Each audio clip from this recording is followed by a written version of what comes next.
Entretanto, e para terminar o nosso episódio, vamos falar aqui um bocadinho de telenovela.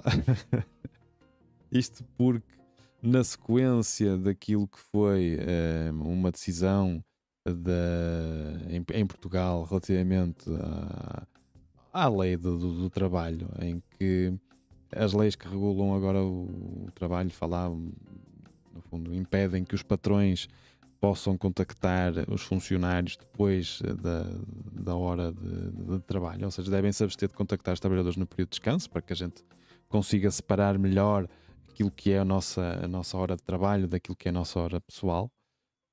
Por acaso é Isto curioso, chegou... antes que até continues, é curioso. Eu nem ouvi falar nada sobre isso. Não, por acaso vi nas notícias. Isso passou-me completamente ao lado. Aliás, eu fiquei a saber disso com esta notícia. Por isso estás a ver. Foi?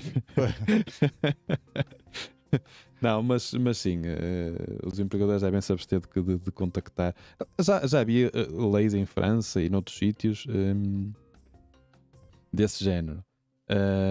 Mas sim, o Parlamento aprovou, acho que foi a 5 de novembro, estou agora aqui a ver outra notícia, que aprovou com votos favoráveis do PS e do Bloco de Esquerda e abstenção do PSD essas alterações do regime do teletrabalho. E que tem a ver com isso, ou seja, o patrão não deve contactar, deve deixar a pessoa descansar e não deve contactar. E cada vez mais a gente sabe que é difícil porque os telemóveis são perniciosos, não é? Fazem com que a gente seja sempre e muito facilmente contactáveis, Sim. seja por voz, seja por e-mail, seja lá pelo que for, não é? Pronto, mas isto chegou então aos Estados Unidos, o que é estranho, não é? Porque normalmente eles nem sabem quem nós somos, nem nada, e continuam sem saber, mas pronto, isto chegou lá. E no programa Daily Show, muito conhecido por quem gosta deste tipo de coisas, o apresentador Trevor Noah decidiu brincar um bocadinho com Portugal. Ele, por um lado, elogiou a Europa e aquilo que este tipo de medidas, que de facto para um americano são estranhas, até porque ele também goza até com as leis lá do trabalho, mencionando o facto de agora lá é uma brincadeira. Eles diziam que uma grande vitória laboral lá na América seria os trabalhadores da Amazon poderem escolher se faziam xixi em garrafas de vidro ou de plástico, não é? Que é como quem diz, eles não têm direitos nenhuns no trabalho, e não, aquilo é um bocado faroeste. Eles continuam a ser um bocado faroeste naquilo que diz respeito à lei de trabalho e mesmo da saúde e tudo mais. Mas além de elogiar um bocadinho aquilo que é a Europa e de falar desta coisa, ele depois chegou ao fim a gozar um bocadinho com Portugal. No fundo, a dizer-se que ia ter muito impacto, iam fazer com que o mundo tivesse acesso a menos. Bem, o que é que eles fazem lá para lá em Portugal? E depois, cães de água. Porque o cão de água do Obama, do Barack Obama era português, não é? Ficou famoso porque era português. Isto tudo para chegar o quê? Depois, entretanto, houve uma empresa tecnológica portuguesa, uma das nossas unicórnios. Sim, isto chegou ao Twitter, e uma das nossas unicórnios, a Feedzai, entretanto deu uma resposta ao Trevor Noah, não é? Ao Daily Show, dizendo que quer dizer, nós podemos não fazer muita coisa, mas temos empresas tecnológicas que fazem a segurança, ou que ajudam a segurar alguns bancos, 4 dos 5 maiores bancos da América do Norte, não é? E que havia muito conhecimento e muita tecnologia portuguesa em muitas das coisas que são feitas na América. E portanto, não foi só a Feedzai, houve mais comentários a este tipo de coisas, não é? É claro que eles não vão reagir a isto, muito provavelmente, e lá está, por isso é que eu estou a dizer que isto é telenovela, é buzz. Mas por um lado fico contente por falarem em Portugal, por outro lado não fico muito contente por estarem a gozar também connosco, não é? Mas a verdade também é que nós de facto não exportamos muita coisa, e normalmente a tecnologia não é vista propriamente como tecnologia. Desenvolvimento tecnológico, sim. Nós não exportamos material físico, nós exportamos muitas das vezes aquilo que é resultado. Exatamente, conhecimento aplicado, não é? Mas não somos vistos como uma potência exportadora de tecnologia, não é? Normalmente associa-se isso a aparelhos, não é? Aparelhos, temos o vinho do Porto, carros. Temos o vinho do Porto, o pastel de nata, não é?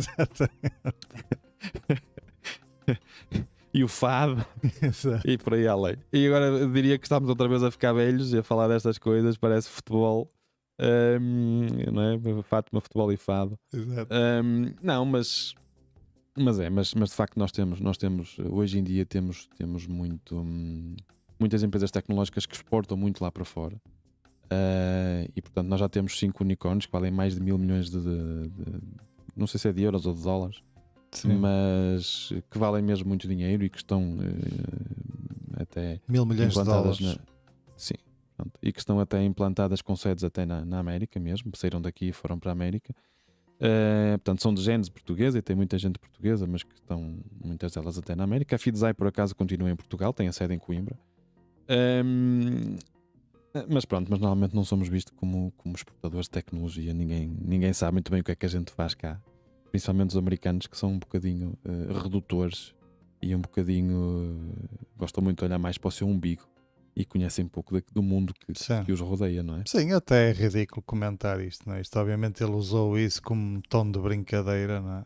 Sim, que é o que eles fazem no Daily Show, normalmente sim. é brincadeira, não é? Aquilo não é propriamente uma fonte fidedigna de notícias, não é? Aquilo é mais entretenimento do que notícia, não é? Somos mais nós notícia do que eles, não é? Mas sim, olha, eu fiquei a saber o que era um unicórnio português a nível de empresas, que também não sabia. E quem é que são os 4 já agora, para quem tiver curiosidade, que é a Farfetch, a OutSystems, a Talkdesk e a Fidzai, não é, que falamos agora. Curiosamente, na OutSystems temos um colega nosso que trabalha ou trabalhou lá, de faculdade. Mas pronto, isto basicamente são empresas que foram avaliadas em mais de 1.000 milhões de dólares e por isso é que são os unicórnios, que são 4 já as empresas portuguesas nesta situação, não é? Tinha a ideia que eram 5, até estava agora aqui à procura, porque tinha a ideia que era 5, havia outro que era a Remote qualquer coisa. Pá, pode ser, esta notícia é de 24 de março, pode entretanto ter surgido mais alguma. Mas sim, eu não fazia ideia que era por causa disto. É Remote, não sei que empresa é esta Remote, mas sim, é Remote, Farfetch, OutSystems, Fidzai e Talkdesk. Não. Fica aqui a informação também adicional, para quem não souber, passa a saber.